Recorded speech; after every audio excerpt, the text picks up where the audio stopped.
চলুন হে ব্রহ্মদেব, আমি আপনার সাথে আছি। আমিও দেখি তারা কি ধরনের অসুর, যারা সৃষ্টিকর্তার জায়গা ছিনিয়ে নিতে চায়।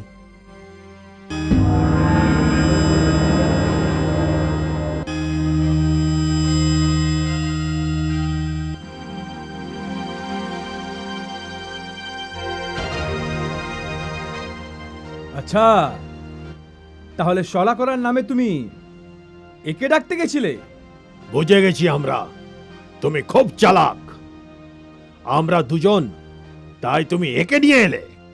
আর তুমি তুমি তো ঘুমোচ্ছিলে। হ্যাঁ, যদি আমার নিদ্রা ভেঙে যেত তাহলে তোমরা অভদ্রতার সুযোগই পেতে না। নিজের অসভ্যতার জন্য এনার কাছে ক্ষমা চাও, আর এই স্থান ছেড়ে চলে যাও।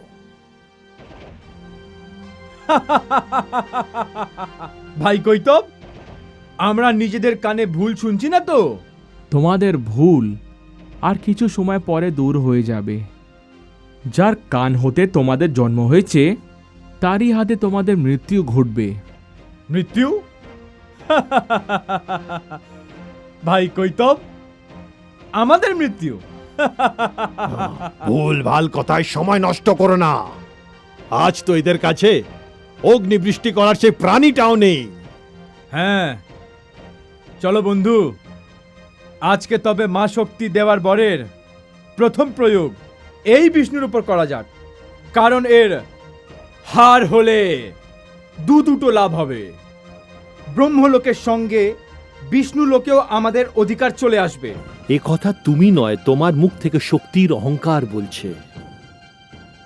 যে শক্তিশালী সে অপরকে রক্ষা করে। শক্তিথি সূর্যের ন্যায়, যে অন্যের জীবনকে আলোকিত করে তোলে। কিন্তু যারা অহংকারী, তাদের জন্য এমন অগ্নি যাতে সে নিজেই জ্বলে পড়ে ছাই হয়ে যায়। বিষ্ণু, তুমি আমাদের অপমান করছো। দেখো, তোমরা অসুর, আর পাতাল লোক তোমাদের বাসস্থান। আমি শেষবারের মতন তোমাদের সাবধান করছি, তোমরা এই ব্রহ্মলোক ছেড়ে অন্য কোনো স্থানে চলে যাও। তোমার এত সাহস!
হে নাথ, এই মধু আর কৈতব মা শক্তি থেকে ইচ্ছা মৃত্যুর বরদান প্রাপ্ত করেছে।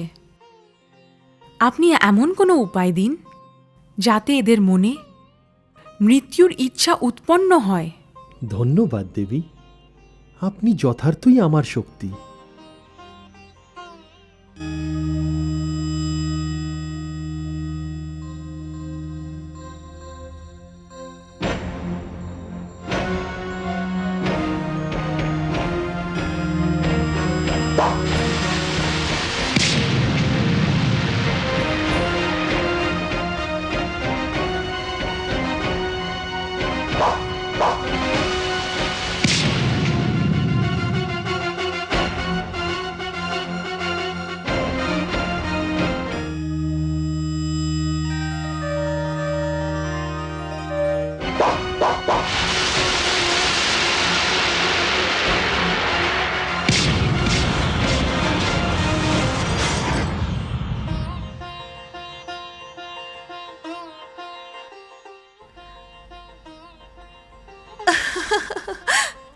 সুন্দর,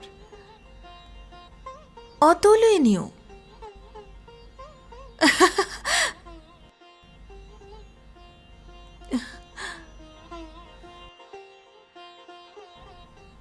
কিন্তু এত বড় বীর হয়ে একজনের উপর দুজনে মিলে তোমাদের এরকম করা উচিত নয়। তুমি যথার্থ বলছো সুন্দরী, কিন্তু আরেকজন কোথায় অদৃশ্য হয়ে গেল। হয়তো আমাদের ভয় পালিয়ে গিয়ে থাকবে। কিন্তু হে সুন্দরী, তুমি কে? নিজের পরিচয় দিয়ে আমাদের ধন্য করো। আমি মায়া। আমি নিজ ইচ্ছায় আসি আর নিজ ইচ্ছায় চলে যাই। তোমাদের দুই মহাবীরকে আমি যুদ্ধ করতে দেখলাম। তোমাদের বীরত্ব দেখেই আমি তোমাদের উপর প্রসন্ন হয়ে গেছি। কিন্তু তোমরা তো আশ্রয়দাতার সাথেই যুদ্ধ করছো। এটা তো ভালো কথা নয়। শুনেছি তোমরা এনার কানের মধ্যে বসবাস করতে। তুমি ঠিকই শুনেছ সুন্দরী, কিন্তু আমরা কি করতে পারি? আমরা তো ব্রহ্মার সাথে যুদ্ধ করতে এসেছিলাম। ব্রহ্মা এনাই নিয়ে এসেছিলেন। আমরা নিরুপায় সুন্দরী। সুন্দরী, তুমি এদের বিষয় চিন্তা করো না। তোমাকে দেখে আমাদের হৃদয় বিচলিত হয়ে যাচ্ছে। যদি আমাদের সামান্য সময় দাও, তাহলে এদের ইহলীলা সাঙ্গ করে তোমার কাছে প্রেম নিবেদন করব। না, আমি তোমাদেরকে বিশ্বাস করি না। কেন সুন্দরী? যদি নিজের আশ্রয়দাতার সাথে যুদ্ধ করতে পারো, তাহলে না জানি আমার সাথে কেমন ব্যবহার করবে। সুন্দরী, আমরা এনার সাথে যুদ্ধ করতে বাধ্য। তুমি এনাকেই জিজ্ঞাসা করো, ইনি আমাদের আর ব্রহ্মার মাঝখানে কেন আসতে গেলেন। এনাকে কেন প্রশ্ন করব? এত সামান্য বিষয় যে কেউ বুঝতে পারবে। আমরা বুঝলাম না সুন্দরী। অত্যন্ত সহজ ব্যাপার। দেখো, তোমরা মহান, শক্তিশালী। তোমাদের এর জন্য যুদ্ধ করার কি প্রয়োজন? এনাকে ভালো একটা বর দিয়ে প্রসন্ন করে দাও। ইনি বরদান পাওয়ার পর এখান থেকে চলে যাবেন। আর তারপর তোমরা ব্রহ্মার সাথে যেমন ইচ্ছা তেমন আচরণ করতে পারো।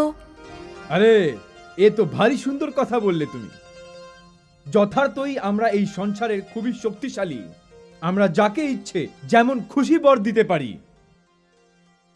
বিষ্ণু, এই সুন্দরীর জন্য আমাদের মন বিচলিত হচ্ছে। তাই যত শীঘ্রই হোক আমাদের থেকে যা ইচ্ছে তাই বর চাইতে পারো। আমার যেমন ইচ্ছে তেমন বর চাইতে পারি? হ্যাঁ হ্যাঁ, চেয়ে নাও। তাহলে তো আমি তখনই তোমাদের নিকট বর চাইব, যখন তোমরা আমাকে কথা দেবে। কেমন কথা? যে বর তোমরা আমাকে দেবে তার ইচ্ছাও তোমরা স্বয়ং নিজের মনে করবে। আমরা তোমাকে যাই বর দিই না কেন, নিজের মন থেকে দেব, নিজের ইচ্ছায় দেব, এই কথা দিলাম। হ্যাঁ, কথা দিলাম। আর শোনো, বিলম্ব করো না। এই সুন্দরী আমাদের জন্য অপেক্ষা করছে। আমাদের মন এর জন্য অধীর হয়ে উঠছে। যা বর চাওয়ার আছে চেয়ে নাও।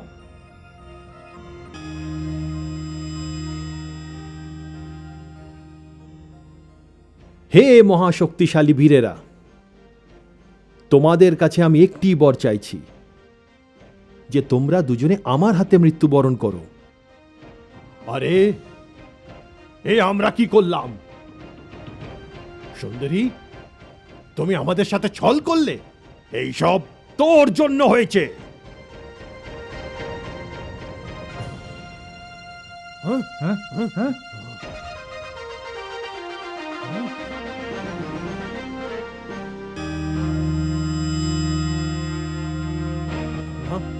তুমি সুন্দরী সেজে আমাদের সাথে প্রতারণা করেছো বিষ্ণু।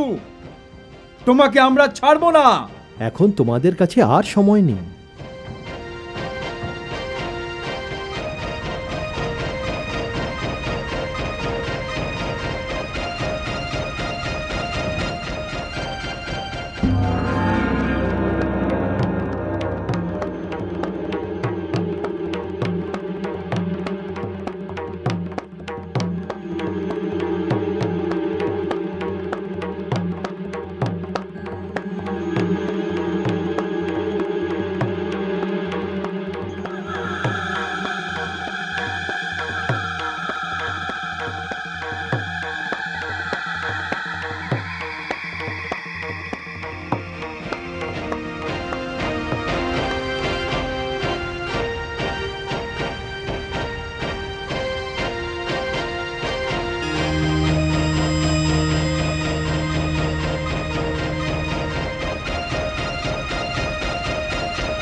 ধন্য আপনি হে পদ্মনাভ, আপনি আমাকে আর আমার ব্রহ্মলোককে ওই দৈত্যদের থেকে রক্ষা করেছেন।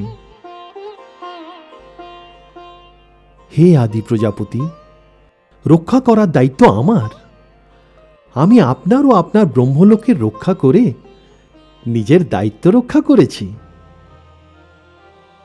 স্তুতি থেকে অহংকার ও নিন্দা থেকে ঘৃণার উৎপত্তি ঘটে। আমি এই নীতি দ্বারাই সৃষ্টিকে রক্ষা করতে চাই। এরা দুই আসরিক শক্তিকে কানের ময়লা হিসেবেই দেখা উচিত, আর কান থেকে বার করে এদের নিশ্চিহ্ন করে ফেলা উচিত। আমি সেটাই করেছি। এবার আমাকে বিদায় দিন।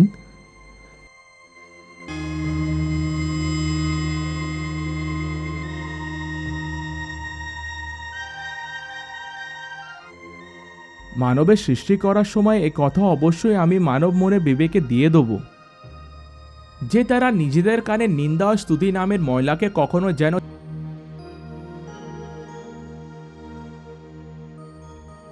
হে ব্রহ্মদেব, আপনি মানবলোকের জন্য যেরকম স্থান খুঁজছিলেন সেরকম স্থান নির্মিত হয়ে গেছে, আর এখন এই রহস্যটিও আপনার কাছে স্পষ্ট।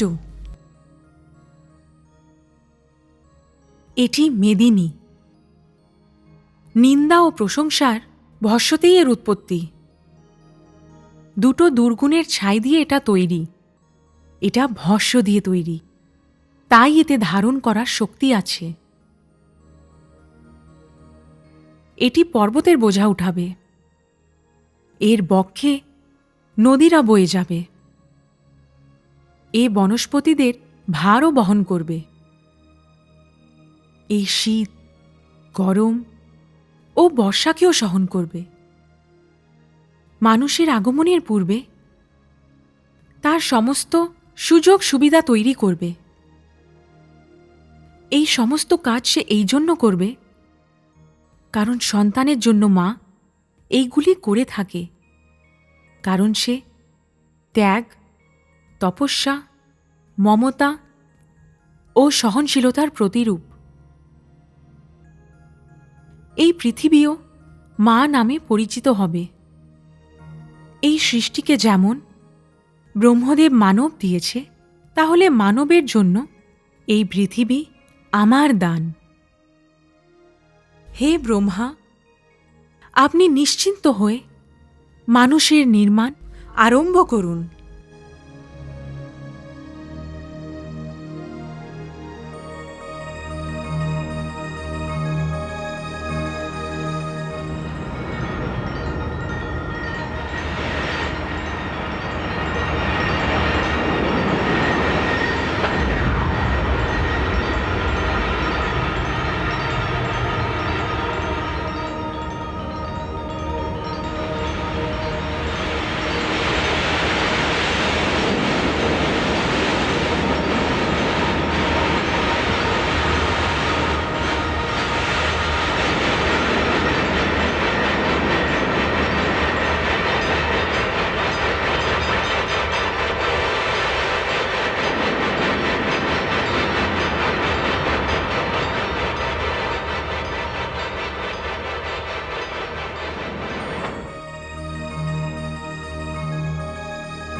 আমি অতীত বলছি।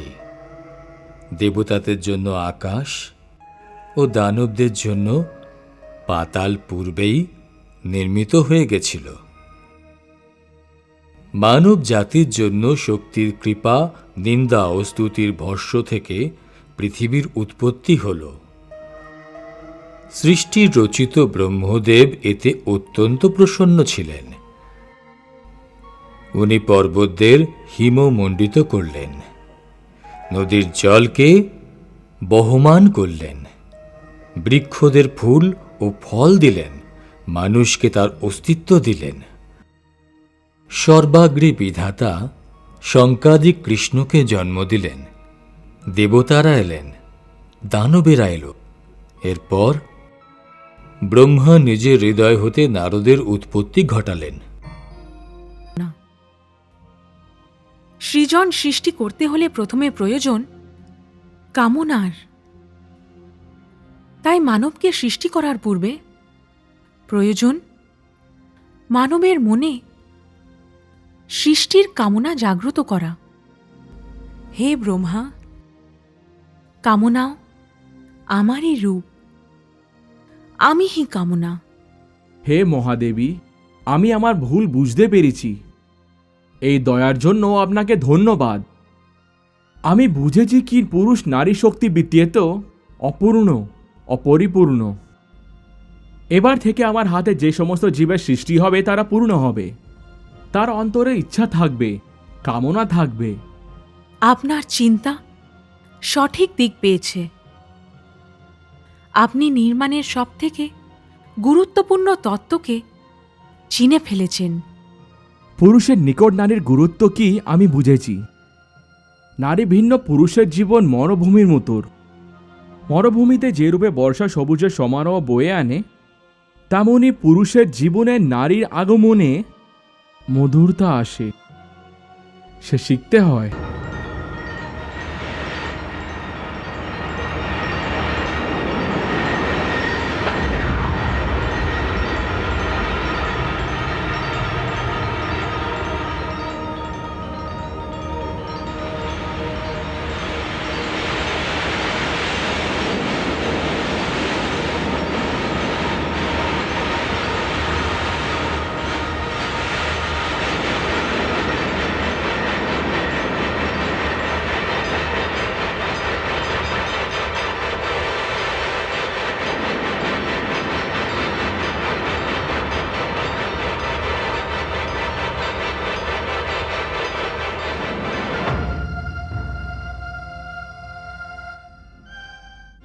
আমাকে জন্ম দেওয়ার জন্য আপনাকে অসংখ্য ধন্যবাদ।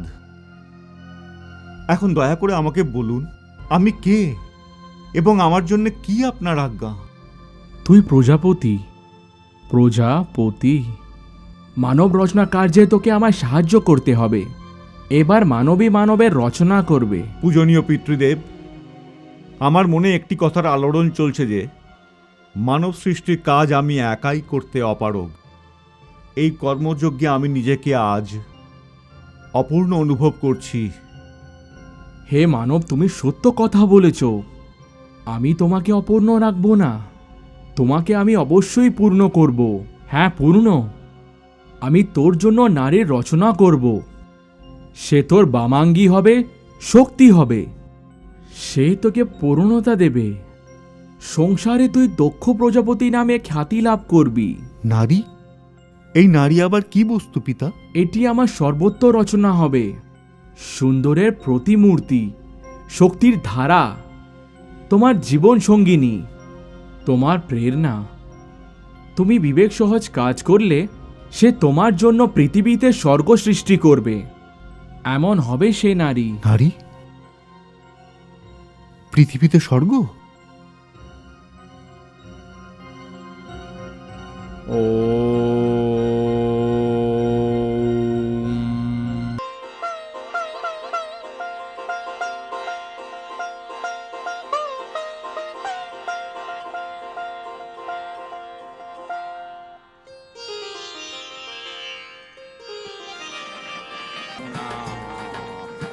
दावरी नर्मदा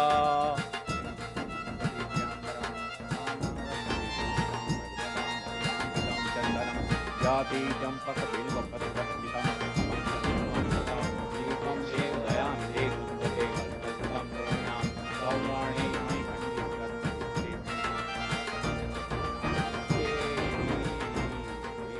সৌভাগ্যবতী